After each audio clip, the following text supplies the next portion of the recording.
MBBS abroad is worth it or not?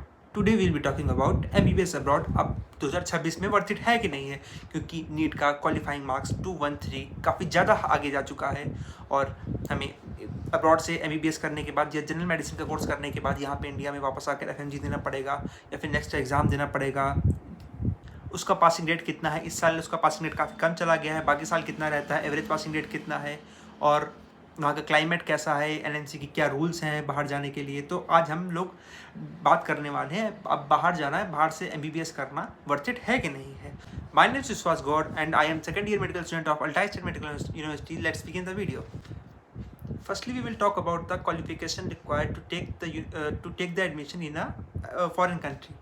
So, according to the NMC, आप transfer नहीं ले सकते हैं किसी भी यूनिवर्सिटी से, एक यूनिवर्सिटी से दूसरी यूनिवर्सिटी में चले जाएं, ट्रांसफ़र ले लें, 3 साल का कोर्स आप किसी एक यूनिवर्सिटी से कर लें और 3 साल का कोर्स आप किसी दूसरी यूनिवर्सिटी से कर लें। ये अलाउड नहीं होता है NMC में। अगर आप ने ट्रांसफ़र ले लिया तो आपकी MBBS की या फिर जनरल मेडिसिन की डिग्री इंडिया में आपकी वैलिड नहीं होगी।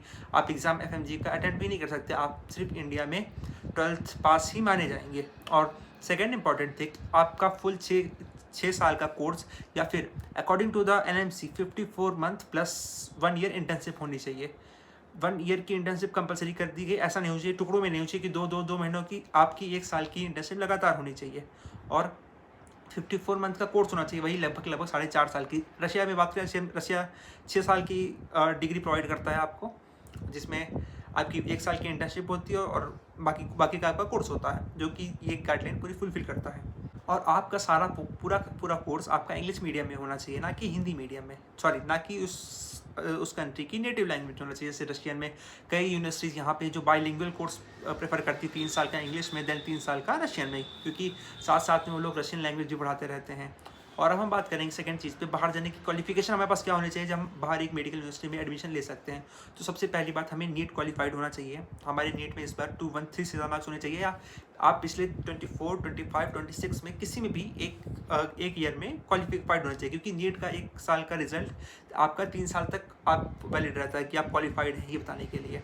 और दूसरी चीज़, अगर आप जनरल कैटेगरी के हैं तो आपको 50% और आप अगर रिजर्व कैटेगरी के हैं तो आपको 40%। इंटरमीडिएट में मार्क्स चाहिए होंगे PCB स्ट्रीम में। और हमें मेंटली प्रिपेयर होके जाना होगा, क्योंकि हम इस बार हमारा नीट में सिलेक्शन नहीं हो पाया, वहाँ से आके भी हम लोगों को एक एग्ज़ाम देना पड़ेगा।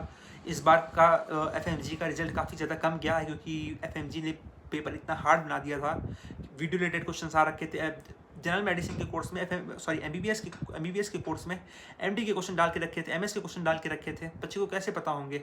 Next thing is budget.